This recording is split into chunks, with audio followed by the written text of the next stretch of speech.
You're listening to Unseen Scars, where strangers send us the stories they can't say out loud anywhere else. Tonight's story is from a woman who says she spent years apologizing for things she didn't do, for mistakes that weren't hers, for fights she didn't even start. This is her story. I don't even know where to start.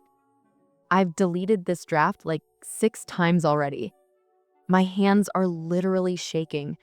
I feel like if I say it out loud, if I put it into words, it'll sound as stupid as I feel. But okay, here goes. I was 27 when I met him. He was charming. I guess that's the word. Too charming, maybe. He made me laugh in a way I hadn't laughed in a long time. We met at a mutual friend's housewarming. Cheap wine, mismatched IKEA furniture, too many people crammed into one bedroom pretending we weren't all broke. He zeroed in on me like I was the only one there, and I ate it up. He said all the right things. How he liked that I wasn't fake, how I was different from the girls he usually met. That line should have been a red flag, but at the time it felt like a compliment. We started dating fast, like within a week fast. He texted me good morning every single day, called me every night. We'd stay on the phone until I fell asleep. That kind of stuff messes with your brain, makes you think it's fate or something. And for a while, it was good. Or at least I thought it was. Dinner dates, Sunday mornings in bed. He'd make me playlists, I'd cook for him, the whole cliche honeymoon thing. He liked his coffee black, I'd take mine with oat milk. He always left his shoes in the middle of the hallway. He snored like a bear when he was drunk. These stupid little things I thought were cute back then. The first fight, God, I remember it too well. It was over something tiny. He was late picking me up, like 2 hours late. No text, no call. I was sitting there in this stupid blue dress I'd bought for him, waiting like an idiot.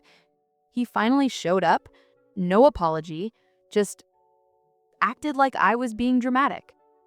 I said something like, "You could have at least texted me." He sighed, rolled his eyes, and said I was too sensitive. And then, somehow, 20 minutes later, I was apologizing. Apologizing for being clingy, for expecting too much, for making him feel controlled. And that became a pattern. Every fight ended the same way.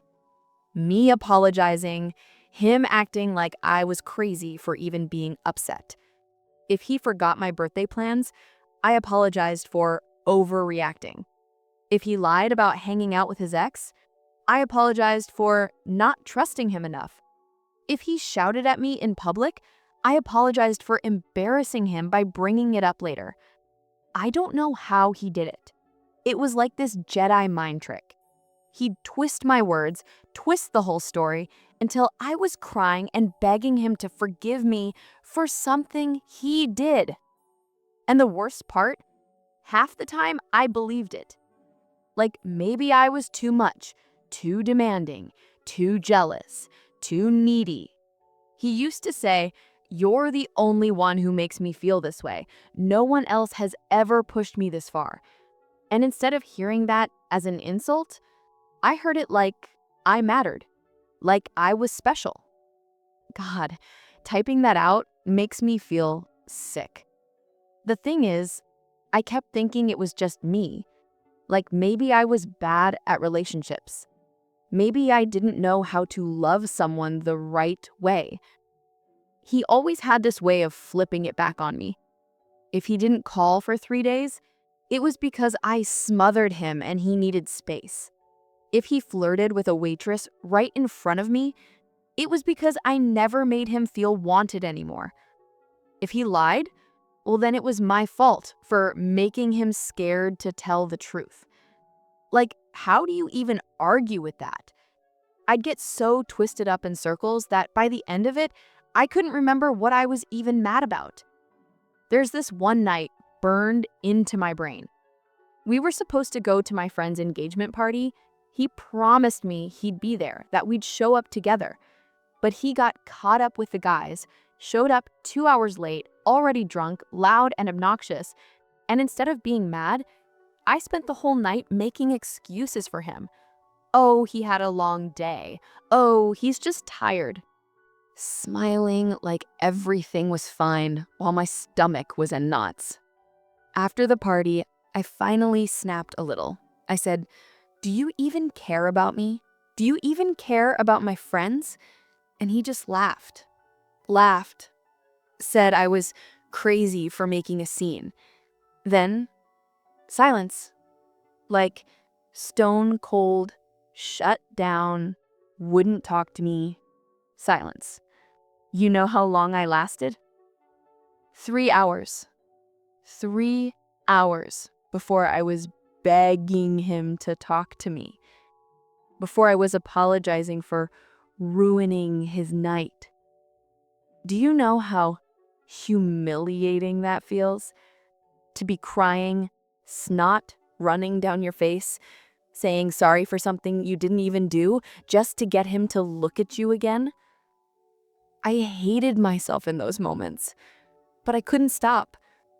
Because when he did finally forgive me, when he'd pull me close and say, "See, that wasn't so hard, was it?"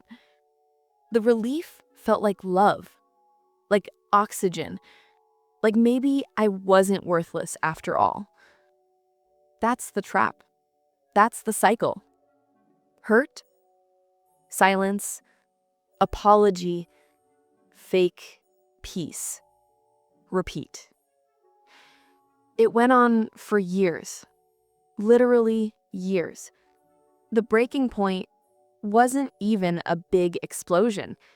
It was stupid, pathetic. A Wednesday night, I think. I asked him to take out the trash. He didn't. I asked again. He snapped. Something like, "Stop nagging me. I'll do it when I feel like it." And somehow, by the end of that fight, I was apologizing for asking him to take out the trash. I remember sitting on the bathroom floor afterward, staring at the tiles, just thinking, how did I get here? How did I become this person? I used to be confident. I used to laugh. I used to know who I was. And now I was this shell of a girl who said sorry for everything, for breathing wrong, for existing. And I swear, something in me just broke that night. Not loudly, not dramatically, just quietly. Like a thread finally snapping. I didn't leave right away. Of course I didn't. I kept trying, kept hoping. But that was the night I realized deep down it was never going to change. I did leave. Eventually. Packed my stuff into 2 suitcases while he was at work.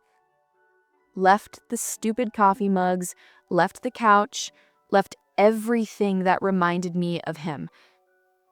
My hands were shaking the whole time, like he was gonna burst through the door and catch me. I didn't even leave a note. I just blocked him. Everywhere. Phone, Instagram, even email. Which sounds extreme, but if you knew him, you'd know why. He'd find a way to twist it even then. He'd find a way to make me feel like I was the one abandoning him. The first few weeks felt like withdrawal. I'd reach for my phone out of habit. I'd type out these long texts, then delete them. I'd scroll back through old photos, zoom in on his face like it would tell me something new, like maybe I'd missed the clue all along. And the guilt. Jesus, the guilt. Like, what if he was right? What if I was too much? too sensitive, too demanding? What if I pushed him away? I'd lie awake at night, staring at the ceiling fan, hearing his voice in my head. See, this is why no one else would put up with you. Over and over until I wanted to scream. Even now, months later, I still catch myself apologizing too much to friends, to coworkers. I'll say, sorry for bumping into a chair, or for asking a question, or for existing in the wrong corner of the room. It's like he trained me. Like the word sorry got tattooed on my tongue. And I hate it.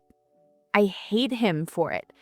But I also, God, I hate admitting this. I miss him sometimes. I miss the good mornings, the playlists, the way he'd look at me like I was the only person in the room. I know those moments weren't real. Or maybe they were, but they don't erase the rest. But my brain still clings to them.